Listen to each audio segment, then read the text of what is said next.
Behind the سین کوئی compromise کر رہا ہوتا ہے کشمیر پہ، تو اس وقت اس طرح کی میں اس کو ہاتھوں پائی کہوں گا شروع ہو جاتی ہے.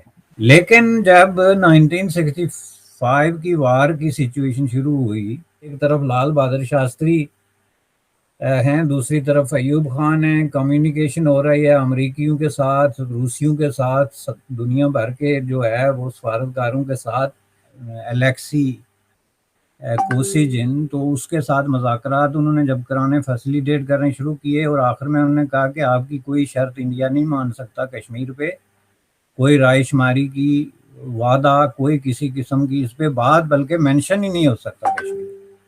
تو ایوب خان نے کہا کہ میں واپس لے جا کے عوام کو کیا دکھاؤں گا بھائی، مجھے کم از کم کچھ ایسا تو دو کہ جس میں میں جا کے ایئرپورٹ پہ اتر کے لوگوں کو منہ دکھانے کے قابل رہوں، ورنہ وہ میرے خلاف جو ہے خونی بغاوت کر دیں گے. تو انہوں نے کہا اچھا اس میں ہم یہ لفظ ڈال دیتے ہیں کہ یہ جو انڈیا اور پاکستان کا تاشکند پہ ڈکلریشن ہے کہ یوز آف فورس نہیں ہوگی، ہر چیز پرامن طریقے سے حل ہوگی، اور کشمیر سمیت ہر معاملے پہ بات چیت ہوتی رہے گی. آپ دیکھیں 2 آفیشیل معاہدے ہوئے آپ کے اور انڈیا کے، تاشکند اور شملہ، دونوں میں this was not a condition, Kashmir condition نہیں تھی. ایگزیکٹلی سیم چیز ہے، یہ کشمیر پہ کمپرومائز کر چکے ہیں. یہ آپ کے ریاست مدینہ کے جو عظیم قائد ہیں مولانا حضرت عمران علیہ السلام، وہ اس پہ کمپرومائز کر چکے ہیں 5 اگست 2019 کو. انڈیا اور پاکستان کے درمیان تعلقات درست کرنے کے لیے ضروری ہے کہ ان کو انٹر ڈیپینڈنٹ کیا جائے.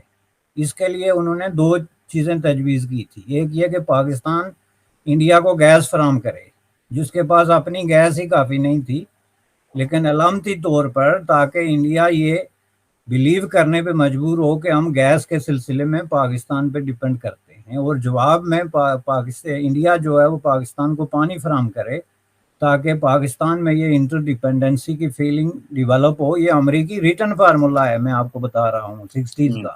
کہ ایک طرف آپ کہہ رہے ہیں کہ ہم انڈیا کے ساتھ تعلقات درست کر رہے ہیں، تجارت کی راستے کی باتیں کر رہے ہیں، دشمنی ختم کر رہے ہیں، 100 سال تک جنگ بندی کی بات کر رہے ہیں، اور دوسری طرف آپ کہہ رہے ہیں کہ ہم ڈپلومیٹک اسالٹ کریں گے انڈیا پہ، جس پہ یہ الزام لگائیں گے کہ اس نے کشمیریوں کو قید خانہ بنا رکھا ہے اور ہمیں فی الفور آزادی چاہیے. یہ جو دبئی کی سرکار جو ہے یا یو اے کی سرکار جو ہے وہ کشمیر میں انویسٹمنٹس کر رہی تھی اور کر رہی ہے، اور وہ کہہ رہے ہیں کہ ہم وہاں پہ بڑا پیسہ لگانے والے ہیں. اس کی وجہ یہ ہے کہ یہ کمپرومائز ہو چکا ہے، اور یو اے کی جو موو ہے اس کو پاکستان کی کنسنٹ حاصل ہے جناب، وہ کنسلٹ کے ذریعے ہوئی ہے. چونکہ آپ کے جو موجودہ پرائم منسٹر صاحب ہیں عمران خان صاحب، ان کی یہ بڑی دیرانہ خواہش ہے کہ پاکستان میں پریزیڈنشل سسٹم ہونا چاہیے، کہ ان کا مسئلہ ہے پارلیمنٹ. چونکہ کیوں پارلیمنٹ ان کا مسئلہ ہے کہ پارلیمنٹری سسٹم کے اندر پرائم منسٹر کو جواب دہ ہونا پڑتا ہے بہت ساری چیزوں میں، ڈے بائی ڈے. پاکستان کی اگر ہم ہسٹری اٹھا کے دیکھیں تو اس میں پریزیڈنشل سسٹم جو ہے اس کو ہمیشہ اپنے مفاد کے لیے استعمال کیا گیا، اور اسلامائزیشن لانے کی اس کے ذریعے کوشش کی گئی. اس کے ذریعے جو کچھ یعنی لوگوں کو سرعام کوڑے مارے گئے، جو کچھ کر سکتے تھے کیا. تو میں یہ سمجھتی ہوں کہ پاکستان کے لیے جو پریزیڈنشل سسٹم ہے وہ اس وجہ سے ٹھیک ہے. اس سے آپ اگری کریں گے؟ وہی میں نے بات کی کہ یہ سسٹم کہیں اور دیکھیں تو دونوں سکسیسفل ہیں، کامیاب ڈیموکریسیز ہیں، لیکن ہم پاکستان میں دونوں کو اپلائی کر کے دیکھ چکے ہیں. اور میں نے عرض کیا کہ جو ہے وہ کہیں نیا سسٹم لانے سے لوگ تو نہیں بدلتے. روس ورسز یوکرین جو ایشو چل رہا ہے، یہ کیوں چل رہا ہے؟ روس آج کوئی سپر پاور اگر دنیا کی سب سے بڑی یا دوسری بڑی نہیں، لیکن پھر بھی ایک سپر پاور اگر کے قریب ایک پاور ہے، اور یوکرین اس کے مقابلے میں کچھ بھی نہیں ہے. جب ویسٹ کی طرف سے نئی چیزیں دیکھیں گے نا، یہ میں آپ کو بتا دوں، اور یہ پاکستان کے لیے تھوڑا سا آنکھیں کھولنے کے لیے اور سر ہلا کے شیک کرنے کی ضرورت ہے.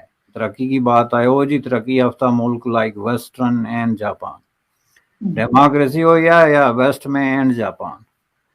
تو اب یہی بات انڈیا کی ہے.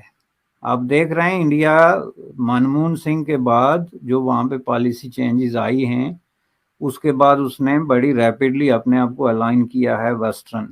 جیسے کہ آپ دیکھ سکتے ہیں کہ وہاں پہ جو ساؤتھ چائنا سی میں ایکسرسائزز ہوئی، الائنسز بنے، وہ سارے اس میں انڈیا شامل ہے.